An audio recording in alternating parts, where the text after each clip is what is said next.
இந்த காணொலி எதுலேருந்து ஆரம்பிக்குதுன்னா, டேனி ப்ரோ நம்மளை பஸ் ஸ்டாண்டில் விட்டதுக்கப்புறம் நம்ம ஃப்ரெண்ட்ஸ் பிக்கப் பண்ணிட்டு அப்படியே நம்ம ஒரு ஃபுட் ஸ்ட்ரீட் போயிருப்போம். அங்கே சிஎஸ்கே விசஸ் எஸ்ஆர்ஹெச் மேட்ச் போயிட்டு இருந்துச்சு.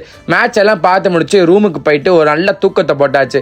அடுத்த நாள் மதியம் தான் எந்திரிச்சோம். மதியானம் எந்திரிச்சோன்னே ஸ்ட்ரெயிட்டாக பிரியாணி சாப்பிட்டு அப்புறம் ஒரு குளியலை போட்ட நண்பர்களே.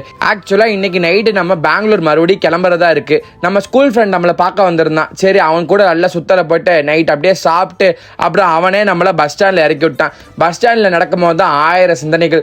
2 நாளாக எப்படி இருந்துச்சு தெரியுமா? என் ஃப்ரெண்ட்ஸோட ஃப்ரெண்ட்ஸு எனக்கும் ஃப்ரெண்ட்ஸ் ஆனாங்க.